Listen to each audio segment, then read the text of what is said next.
इस चीज का अंदेशा हुआ कि ये पोलिंग में किसी भी तरीके की ऐसी हरकत कर सकते हैं, सत्ता का दुरुपयोग कर सकते हैं। विश्वविद्यालय प्रशासन को हमने चेताया कि आप ऐसी हरकतें ना करें, कहीं ना कहीं वोट गुमराह हो रहे हैं, वोटर्स जितने भी हैं वो गुमराह हो रहे हैं। और जब हमारे चेताने पे जब नहीं माने तो हमने धरना दिया। धरने के दौरान, धरना प्रदर्शन के दौरान मुझे गिरफ्तार किया गया, भाई अरविंद सिंह जी को पाबंद किया गया। छात्र संघ चुनाव को कम ही समय रह गया था, तो हमने सोचा कि विश्वविद्यालय प्रशासन इस हद तक नहीं गिरेगा, प्रदेश की सरकार अपने सत्ता का दुरुपयोग इस तरह से नहीं करेगी। उस समय सब चीजें सही तरीके से चल रही थी। मुझे भी लॉ एंड ऑर्डर पे, पुलिस प्रशासन पे, विश्वविद्यालय प्रशासन पे पूरी तरीके से भरोसा था कि वो चुनाव को बढ़िया तरीके से करवाएंगे। पर जब आज 8 बजे से छात्र संघ चुनाव जब शुरू हुए, आप देखेंगे कि कई सारे विद्यार्थी जो वोट देने गए, उन्होंने अपना एडमिट कार्ड को स्कैन करवाया, तब उनको पता चलता है कि भैया आपका वोट तो पहले से लग चुका है। कई सारे विद्यार्थी ऐसे थे जिनको बार बार गुमराह किया जा रहा था कि भैया आप एडमिट कार्ड के अलावा अपना आधार कार्ड भी लाओ, चालान भी लाओ। इसके अलावा बड़े स्तर पर फर्जी वोटिंग हुई। मुझे लग रहा था कहीं ना कहीं ये सब अफवाह है। मैंने सही तरीके से इसको जांचना चाहा, समझना चाहा। जब मैंने पता किया वहां पर, तो मैं आपको बताऊं, वहां पे सारे जो पोलिंग ऑफिसर बनाए हुए थे, उनमें से काफी सारे लोग ऐसे थे जो कॉन्ट्रैक्ट बेस पे, जो विश्वविद्यालय के चुनाव के अंदर पूरी तरीके से बैठ नहीं सकते। और आर्ट्स फैकल्टी वगैरह वहां पे जो ये डिजिटलाइज की बात कर रहे हैं कि हम इस चीज को, बार कोड को वेरीफाई करेंगे, पर वहां पे ऐसी कोई व्यवस्था नहीं थी। वहां पे जो भी चुनाव हुए, जो भी पोलिंग हुई, जो भी वोटिंग हुई, उसको मैन्युअल किया गया। साथ ही साथ में कई सारे ऐसे छात्र नेता थे जो वर्तमान में सत्ता में जो सरकार है, उनका जो छात्र संगठन है NSUI, उनके छात्र नेता बेझिझक कैंपस के अंदर घुस रहे थे, साथ में मोबाइल लेके, और आम छात्रों से कहीं ना कहीं बदतमीजी कर रहे थे, उन पे दबाव बना रहे थे। विश्वविद्यालय प्रशासन को मैंने इस चीज को लेकर चेताया कि कहीं ना कहीं ये विश्वविद्यालय के विद्यार्थियों को परेशान किया जा रहा है, आप इसको लेके कोई कार्रवाई करें। पर मैंने देखा कि उस समय भी कोई कार्रवाई नहीं हो रही थी। कई सारे ऐसे छोटे बच्चे थे जो 11वीं और 12वीं में पढ़ रहे थे, वो विश्वविद्यालय के एडमिट कार्ड, आइडेंटिटी कार्ड लेके वहां पे वोट देने आए। कई सारे विद्यार्थी पकड़े भी गए। भाई ABVP के जो प्रत्याशी हैं उन्होंने विरोध भी किया, भाई अरविंद सिंह जी भाटी ने भी विरोध किया, पर विरोध करने के बाद में भी उनको कुछ भी नहीं कहा गया, सीधा छोड़ दिया गया। और साथ ही साथ में जिन जिन विद्यार्थियों के वोट लग चुके थे, जैसा कि कोई 10 बजे गया और उसने स्कैन किया और उसका वोट जब उन्होंने कहा कि आपका लग चुका है, तो उनका टेंडर वोट भी नहीं करवाया गया। साथ ही साथ में कई सारे विद्यार्थियों के जो आइडेंटिटी कार्ड थे वो फाड़े गए। जो बूथ नंबर 6 था, जहां पे साइंस में सबसे ज्यादा पोलिंग हुई, वो पूरे तरीके से मैन्युअल था। वहां पे सिर्फ दिखावे के लिए कंप्यूटर और स्कैनर लगाए हुए थे। और साथ ही साथ में कई सारे लोग ऐसे थे जिनका विरोध सभी विद्यार्थियों ने, सभी छात्र नेताओं ने किया, उसके बाद में भी उनको कैंपस से बाहर नहीं निकाला गया। आपकी सूचना के लिए बताना चाहूंगा कि तमाम पूरी विश्वविद्यालय के अंदर जो पोलिंग हुई है उसका 10% फर्जी पोलिंग हुई। मैं पूरे भरोसे के साथ कह सकता हूं 1000 से ज्यादा फर्जी वोट विश्वविद्यालय के आज के दिन में, आज के चुनाव में पड़े।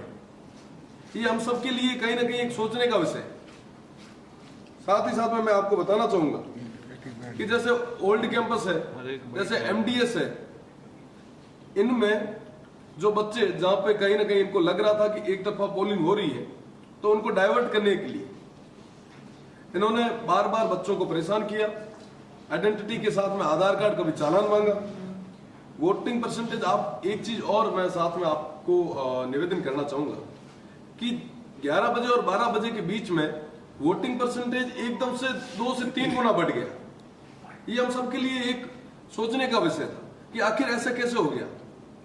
उसके बाद में जब आगे की बात अपन देखते हैं, छात्र संघ का चुनाव 1 बजे तक खत्म हो जाता है। 1 बजे के बाद में आप देखिए कि 2.5 से 3 घंटे तक वो चुनाव चलता है। ये अचानक से एकदम से कैसे? मैं आपको बताना चाहूंगा कि ये एक सोची समझी प्लानिंग थी कि कैसे भी करके सत्ता का दुरुपयोग करके पुलिस प्रशासन की मदद लेके विश्वविद्यालय के अंदर जो बैठे नॉन टीचिंग और कॉन्ट्रैक्ट बेस के जो भी लोग हैं उन सब की मदद लेके हम ज्यादा से ज्यादा फर्जी मतदान करें ताकि एक कमजोर उम्मीदवार कहीं ना कहीं चुन के आए। मैं आपके जानकारी के लिए बताना चाहूंगा आप सभी को,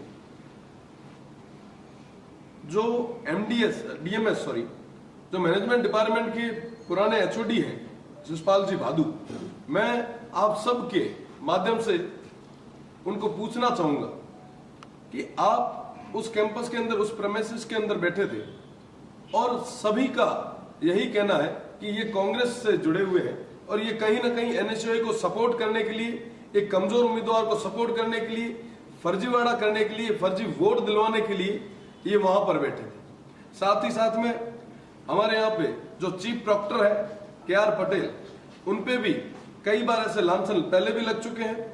वो कांग्रेस के प्रवक्ता भी कहे जाते हैं और कहीं ना कहीं मुझे पूरा भरोसा है कि वो जो कल जो मतगणना है उसके अंदर भी ये सब मिल बैठकर बड़ा कोई ना कोई फर्जीवाड़ा करने का पूरा प्रयास कर रहे हैं। और साथ ही साथ में जो तमाम छात्र थे उनको गुमराह करने का इन सभी ने काम किया है। चुनाव बढ़िया तरीके से भाई अरविंद सिंह भाटी बड़ी बहुमत के साथ में जीत रहे थे, तो उनको कहीं ना कहीं पीछे धकेलने के लिए इन्होंने बड़े स्तर पे फर्जी वोटिंग की है। कई सारे ऐसे उदाहरण हैं, कई सारे विद्यार्थियों के इन्होंने आइडेंटिटी कार्ड लिए हैं और पूरे तरीके से एक कमजोर कैंडिडेट को जिताने के लिए जो इनको प्रयास करना था इन्होंने किया है। इसको लेके मैंने पहले भी विश्वविद्यालय प्रशासन को और जो जिला प्रशासन है उनको चेताया था कि ये फर्जी पोलिंग होगी। उसके बाद में आज जब फर्जी पोलिंग शुरू हुई तो मैंने 10 बजे सोशल मीडिया के माध्यम से और लिखित एक लेटर के माध्यम से मैंने प्रशासन को कहा कि आप फर्जी वोटिंग जो हो रही है उसको कैसे भी करके रोकिए, पर फिर भी उसको नजरअंदाज किया गया। पुलिस प्रशासन पूरे तरीके से जो ये फर्जी वोटर आ रहे थे उनको सह देने का काम कर रहा था। इससे पहले भी मैं अगर आपको छात्र संघ चुनाव से अगर पहले की घटनाओं को याद दिलाऊं, उन पे अगर प्रकाश डालूं, तो मैं आपको निवेदन करना चाहूंगा कि जो छात्र संघ के कार्यालय थे वो भी कहीं ना कहीं बंद करवाए गए, सिर्फ एक उम्मीदवार को छोड़कर।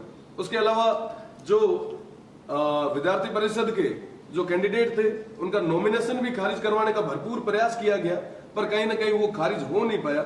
उसके अलावा जो भी छात्र जिनकी गाड़ियां थी जो अलग अलग किसी संगठन से जुड़े थे उनकी सीज करवाई गई।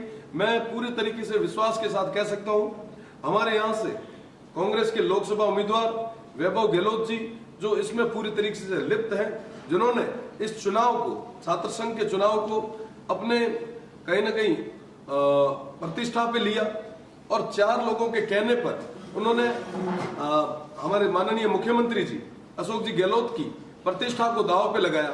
मैं उनसे निवेदन करना चाहूंगा आप सभी के माध्यम से, आप इस स्तर पर आकर सत्ता का दुरुपयोग ना करें।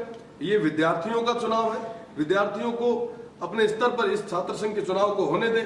आप यहाँ पर आकर पार्षदों से मीटिंग करें या विधायकों की मीटिंग लें, हमें कोई आपत्ति नहीं है, पर छात्र संघ के चुनाव के अंदर इस तरीके से सत्ता का दुरुपयोग ये बिल्कुल भी जायज नहीं है। हमें बिल्कुल भी आपसे ऐसी उम्मीद नहीं है। आपके साथ में 36 कौम का लाड प्रेम था। हम सब युवा सोचते थे, समझते थे कि ये हमारे आने वाले समय में जोधपुर का नेतृत्व करेंगे, पर हमें बड़ी निराशा के साथ में कहना पड़ रहा है कि आपका ये व्यवहार कहीं ना कहीं भेदभाव के साथ में और पक्षपात दिखा रहा है। मेरा निवेदन है कि आप ऐसे कृत्यों में लिप्त ना रहें। और साथ ही साथ में मैं मीडिया बंधुओं के माध्यम से मैं निवेदन करना चाहूंगा कि अभी जो स्ट्रांग रूम बनाया है उसका हम सब जो मेरे बड़े भाई, मेरे भाई अरविंद सिंह जी और मैं वहां जाके हम उनकी सुरक्षा के लिए, क्योंकि हमें पूरा अंदेशा है कि ये वोटिंग की जो काउंटिंग होगी, वोट काउंटिंग होगी, उसके अंदर भी कहीं ना कहीं बड़े स्तर पे ये फर्जीवाड़ा करेंगे। हम आज रात 2 से 3 जने वहां पर बैठेंगे, पूरी रात निगरानी रखेंगे, क्योंकि हमें पुलिस प्रशासन पर और विश्वविद्यालय प्रशासन पर कतई भरोसा नहीं है। ये किसी भी स्तर तक गिर सकते हैं। आप सोचिए कि बाहर से बुलाकर इन्होंने इतने